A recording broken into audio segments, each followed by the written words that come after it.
Hi, welcome to the Maverrik podcast. Good to have you with us today. Hope you're going to tune in and watch and listen to a lot of the podcasts we've got coming up with some great stuff. Today, I've got a great topic for you. Are you one of those people who is fed up of creating content that nobody seems to look at? You're not getting the engagement, nothing's happening. Yet you see on the platforms that you're on that other people are getting huge amounts of views and interactions on their content. I know it's a problem. It's something that comes up time and time again when I'm doing training and coaching. The clients will say to me, look, I spend my time doing this and I'm doing that. And it's almost like you feel like you've crafted the world's best ever post. Then you push it out there. And what happens? You struggle to get 100 views on it. 100 people interacting with the great content that you put out there. Well, every time I look at these people's content, there are some common things, some common errors that they're making. And so today, I just want to talk about what they are. And hopefully if you're listening and you're looking at your own content, you can take some of this away and put it into what you're doing and it will make a difference. So let me start by saying this. There is a structure to a post. Particularly, I look at LinkedIn very often. LinkedIn's my favorite platform. So when I look at my LinkedIn content, my post, I'm going to structure it in a certain way. Why? Well, put it like this. On LinkedIn alone, in the last 12 months, the amount of people who are posting content has grown by 30%. That's 1 million more people. So I want to make sure that my content stands out. I want to make sure that the structure's working for me and people see me, find me, and engage with me. Or else, what am I doing? So, when we're looking at a post, what is it that catches the eye? Remember, your post is going to sit in somebody's feed. There's a post above you, a post below you. So you're competing for that attention. So there's some key things you need to do. Think about what will catch the eye first. Well, in most cases, it's that media asset that you use, whether it be a PDF, a video clip, a static image, whatever it may be, that's what's going to capture the eye. I have an image that we're looking at, but you can look at your own LinkedIn, your own Facebook, wherever, and look at this. When you look at your feed, what catches your eye first? What posts stand out to you? Learn the lessons from what you see other people doing. I can tell you right now that if I use media that is very black background, small lettering, that sort of stuff, it's not going to get people's attention. Obviously, flip that around. If we're using the bright oranges, bright greens, yellows, that sort of thing, of course, it stands off the page. Another thing that I can give you a trick on LinkedIn is try and make sure that the images that you are using, whether it be a PDF or a static image, JPEG, something like that, make it square in shape. Why square? It will take up the maximum amount of space on the LinkedIn feed. A landscape one, it will be shrunk and will disappear if you've got people competing either side. Let's make it square, maximize that space. Now think about the colors that you're going to use, the branding that you're going to use, the imagery that you're going to use. Will it capture the attention? That, let's say you're doing a PDF slide deck. That first front page that sits there on your post when someone comes across it, will it draw them in? What are the colors you're using, the imagery you're using? And also remember, because this is a very common mistake, it's going to be seen on a mobile device. So are you optimizing it for mobile? In other words, the text you're using, this is the most common area I see, is the text that people put in their imagery is so small, it looks good on desktop, but when I go to mobile, it's hard to read. People will ignore it and move on. So let's make sure your text is easy to read. Don't make imagery text heavy. Just put the statements in there that you need. So that's what's going to capture their eye first. That's the first thing that draws them in. In a lot of cases with PDFs and other images, there'll be a title on the bottom. That's the next thing that they look at. So what they're looking at after that, well, it's the first line of that actual post. What will actually draw them in? What is the thing that you're seeing? I see this all the time on LinkedIn and on other platforms where that first 2 or 3 lines is just heavy text, block text, almost going into the start of a paragraph. You'll find on social media that actually puts people off. They see it and they mentally go, oh, I haven't got the time to read all of that. Do yourself a favor. On your social media content, make yourself a headline that draws attention. I've got a great example of a colleague of mine a couple of years ago. wrote a post on this subject, but he started his post with why I killed my mother-in-law. Did he get attention? Absolutely. Of course he did. Why? Because he played on human curiosity, which is we all want to know what is the story behind that statement. So people click in, and now they're in his content. Of course, the rest of his content talked about why it's important to have a headline statement.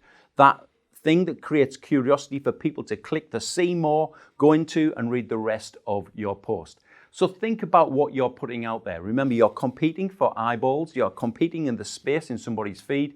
So let's make sure our imagery works for us and that headline is working for us. So the headline could be a statement that they need to know.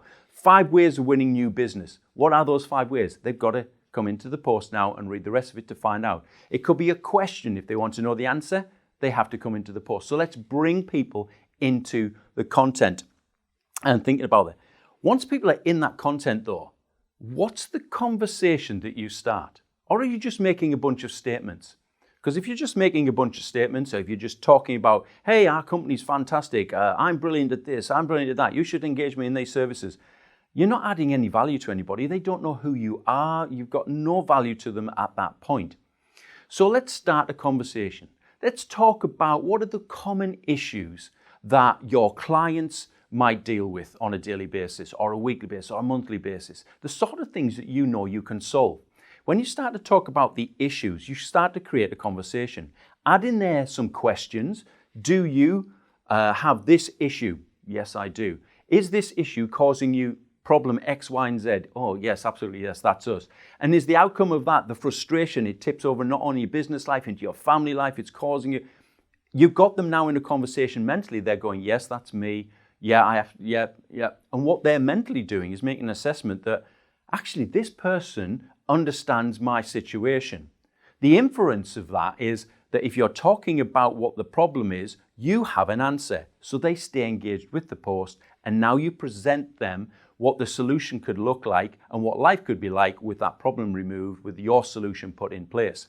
No point you actually tell them what that is, because that's the bit that they come and have the video call, the phone call, the meeting in person about it. But your content started a conversation around a topic that interests them and engaged them enough to read down.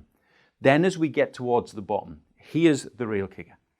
What are the calls to action? What are you actually asking people to do? Because a lot of content that I read, it's just statement. You tell me how good something is, you tell me something about it, some statistic, that's it. So I move on and I've forgotten about the post.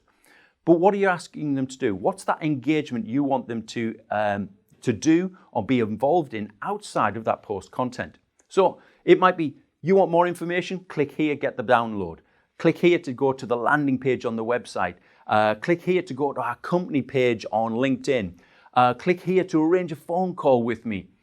Send me a direct message. Tell people what you want them to do. You'll find on LinkedIn, you have to tell people what to do.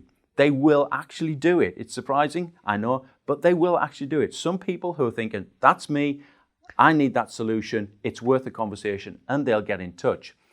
So, and put it in a way that it is a clear instruction, not just a suggestion. I found this out a good 2, maybe nearly 3 years ago.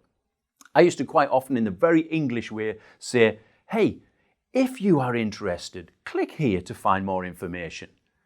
Well, by actually putting it like that, I put a negative spin on it. If you are interested, well, I'm asking them a question, are they interested or not? Well, I am, I'm not.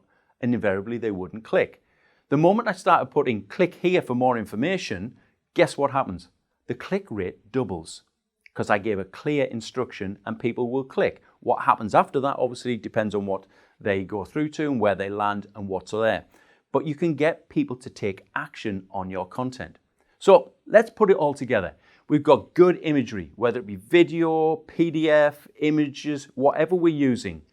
Then we've got a strong headline that pulls them into the conversation. What is it that they need to know more about? They want to click the see more and see the rest of the post. Once they're in there, what is it you're saying? What is the conversation that you start? That think about how the reader will engage with that content. Are you speaking to the reader or do you speak in terms of third party? I would always say, look, Imagine you're speaking to just one person. Address that individual and you'll find that the engagement increases because people read it as if you were speaking to them. And so let's get that engagement, let's get that conversation going so that they actually take on board all of that content that you put together and spent so much time over. And then let's not waste the opportunity. Let's have a call to action. Let's set up a phone call, link through to the website, to a specific landing page for more information or a download. You might, whatever it may be, but let's have a call to action in what you're doing.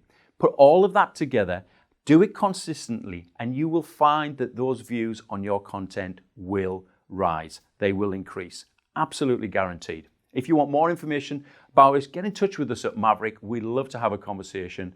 We just enjoy helping people just really get more from the social media platforms that they're working on. So thank you very much for your time today, and I hope you can tune in and join us again for another Maverrik podcast. Thank you.